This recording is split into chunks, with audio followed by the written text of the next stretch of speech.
एक अहम मामला आजकल आपको पता है कि सुप्रीम कोर्ट के सामने जो है दरपेश है वो है मिलिट्री कोर्ट्स के हवाले से जो है मुख्तलिफ हुकूमतों की तरफ से, फेडरल और सूबाई हुकूमतों की तरफ से इस मामले को चैलेंज किया गया हुआ है। आपको पता है एक फैसला आया हुआ है कि सिविलियंस का मिलिट्री कोर्ट के अंदर जो ट्रायल होना है उसके खिलाफ फैसला आया था, उसको चैलेंज किया गया है, अपील उसके खिलाफ हो रही है।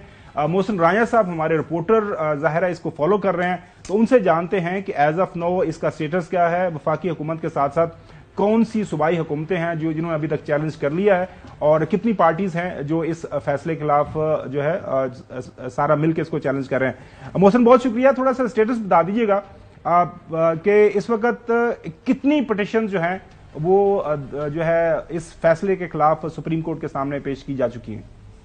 देखिए, एक तो निगरान विफाकी हुकूमत की तरफ से सुप्रीम कोर्ट ऑफ पाकिस्तान में मिलिट्री कोर्ट्स में सिविलियंस के ट्रायल कलअदम करार देने से मुतालिक मामले पर अपील दायर की गई। इसी के साथ साथ एक शोधा फोरम की तरफ से भी अपील दायर की गई थी इसी मामले पर। इसके साथ साथ केपी हुकूमत की तरफ से और बलोचिस्तान हुकूमत की तरफ से भी जो अपीलें हैं ये सुप्रीम कोर्ट ऑफ पाकिस्तान में दायर कर दी गई हैं। और ये इस जो बुनियादी तौर पर इस्तदा की गई है इन अपीलों में वो ये कि सुप्रीम कोर्ट सिविलियंस के फौजी अदालतों में ट्रायल के खिलाफ जो फैसला कलअदम था करार दिया गया था जो ट्रायल, उसे जो है वो उस फैसले को बहाल किया जाए और जो 5 रुकनी बेंच का फैसला था उस पर हुक्म इम्तना की भी इस्तदा की गई है। इस दरख्वास्त में ये भी कहा गया है कि मिलिट्री कोर्ट केस में जो बनाया गया बेंच था वो supreme court practice and procedure के तहत नहीं था और सुप्रीम कोर्ट के 5 रुकनी बेंच का कयाम कानून के मुताबिक ना होने से भी ये फैसला गैर मौसर है। इन अपीलों में ये भी कहा गया है कि हुकूमत की वाज़ेह करती है जो विफाकी हुकूमत की अपील है कि 9 मई के बाद। अच्छा मोहसिन, ये तो हमें समझ आ गई।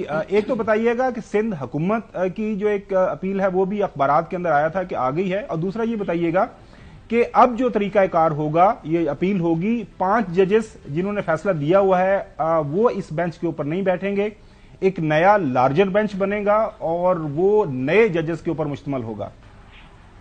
जी बिल्कुल ऐसे ही है, क्योंकि अब ये जो अपीलें हैं ये supreme court practice and procedure कानून के तहत अब दायर की गई हैं और इसमें अब जो अपील में आपको पता है स्कोप भी बहुत ज्यादा होता है। और अब ये जो अपीलें हैं इन पर जो 5 जजेस जो ये फैसला दे चुके हैं, अब वो 5 जजेस ये अपीलें नहीं सुने बल्कि एक नया बेंच बनेगा जो 5 मेंबर से ज्यादा होगा, यानी एक लार्जर बेंच बनेगा। जितने लोगों ने ये केस सुना था उससे ज्यादा लोग मौजूद जजेस जो हैं अब ये केस सुनेंगे और इसके ऊपर जो है वो फैसले करेंगे जो इस्तदा की गई है विफाकी हुकूमत की, केपी हुकूमत या दीगर जितने भी दरख्वास्त गुजार हैं। वो सिंध हुकूमत का क्या स्टेटस है अभी, वो हो गई है यानी, क्योंकि अखबारात के अंदर चल रहा था, हसन मुझे बता रहा था शायद अभी हो गई है बात।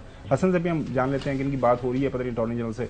जी देखें, अभी सिंध हुकूमत जो एडवोकेट जनरल सिंध है उनका ये मौकफ है कि अभी हमने अपील जो है वो इस मामले पर दायर नहीं की। चले वो जब दाखिल हो जाएगी तो वो हमारे सामने आ जाएगी। मोहसिन बहुत शुक्रिया। फैसल वाडा साहब वेलकम टू द शो। सबसे ये अहम जो मिलिट्री कोर्ट्स वाला मौजू है, ज़ाहिर एक बड़ा सीरियस इशू है, एक 9 मई का वाकया हुआ है तो उसके ऊपर सुप्रीम कोर्ट का फैसला आ गया। वो तरीकाकार तो मोहसिन राजा साहब ने बता दिया।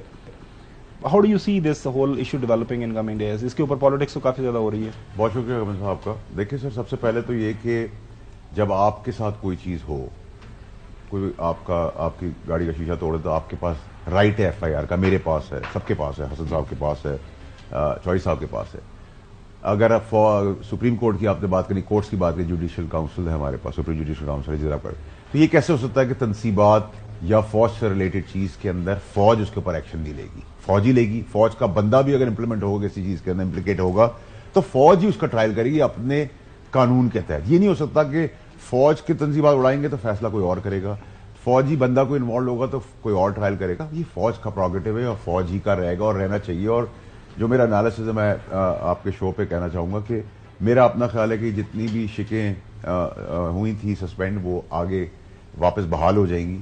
और जो तनसीबात से रिलेटेड है या जो पर्टिकुलर एक शिक है जिसके साथ आपने जासूसी अलाउ कर दी है इन अ वे, ठीक है जी, सो टेक्निकली वो चीजें तो प्रैक्टिकली पॉसिबल नहीं है। Over a period time I feel and I see and I think and I should and they should grant stay order at the moment, क्योंकि ये तो आप एक खुली छुट्टी NOC दे रहे हैं, लाइसेंस दे रहे हैं कि कोई भी आगे इस मुल्क के अंदर तबाही कर जाए, जासूसी कर जाए, तनसीबात उड़ा दे, टैंक उड़ा दे, गाड़ियां उड़ा दे और हम कुछ ना कर सके। This is not possible. ये आप एक बुरहान की तरफ जा रहे हैं। और सबसे बड़ा इसमें जो बुरी चीज निकली है वो ये कि इसका खैर मकदम कलादम तंजीमों ने की है, दहशतगर्द पार्टियों ने इसका खैर मकदम किया है। तो ये तो एक ऐसा प्रेसिडेंट हम सेट करने जा रहे हैं पाकिस्तान के अंदर जो मजाक बन जाएगा। चलें, जैसे काजी फायजीसा साहब इसको देख रहे हैं।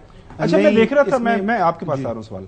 वो मैं देख रहा था कि वो सादी अब्बासी साहबा है, मेरे ख्याल में पाकिस्तान मुस्लिम लीग नून की सेनेटर हैं, अगर मैं गलत नहीं हूं तो। जी वो सेनेट के अंदर काफी शोर मचा रही है। क्या वो पार्टी लाइन लेके बोलती है? क्योंकि मिलिट्री कोर्ट्स के हवाले से अगर आपने सुना है, मैंने नहीं सुना उनको, मैं नहीं सुन सका अनफॉर्चुनेटली। लेकिन ये देखें सेक्शन 21D2 की जिसकी बात ये कर रहे हैं, ये बड़ा इसको जो है वो इसके जो खिलाफ फैसला आया है, जिसको यानी आइन से मुतसादिम करार दिया है, इस फैसले पर ही जो है वो इंट्रा कोर्ट अपील फाइल हुई है। और वो कह रहे हैं कि जो सेक्शन 59(4) है, आई बिलीव ये आर्मी एक्ट का, ये भी तो इसके खिलाफ भी वो कह रहे हैं कि इन दोनों शिकों को जो सस्पेंड किया है इनके खिलाफ हुक्म इम्तनाई दे जब तक मेन अपील्स का जो अपील्स दायर हुई हैं इनका फैसला नहीं हो जाता। दूसरी बात यह है जी कि इस केस में मेरा नहीं ख्याल कि चीफ जस्टिस खुद जो है वो बेंच को हेड करेंगे, क्योंकि आपको याद होगा कि ये आर्मी जो है ये मिलिट्री कोर्ट्स के हवाले से जो पहले केस आया था तो 2 जजेस ने रिक्यूज किया था और वो उठ के चले गए थे। रिक्यूज तो नहीं किया था लेकिन उठ के चले गए थे, बेंच का हिस्सा नहीं बने थे। और उन्होंने इतराज यह किया था कि जब तक प्रैक्टिस एंड प्रोसीजर का फैसला नहीं हो जाता तब तक हम जो है किसी बेंच का हिस्सा नहीं बनेंगे। नहीं, लेकिन वो ऑलरेडी एक दफा बैठे थे और फिर उठ गए थे ना। यानी जो उस वक्त चीफ जस्टिस नहीं थे, जस्टिस काजी फायजीसा, और उनके बाद जो मौजूदा सीनियर प्यूनर जज हैं जस्टिस सरदार तारिक मसूद, तो मोस्ट लाइकली इन 2 जजेस के अलावा ही बेंच कॉन्स्टिट्यूट होगा, जो मेरी अभी तक का एक्सपीरियंस है और जो मैंने वर्किंग देखी अब तक सुप्रीम कोर्ट ऑफ पाकिस्तान में। अगर चीफ जस्टिस इस बेंच में बैठते हैं तो मेरे लिए ये चीज शॉकिंग होगी।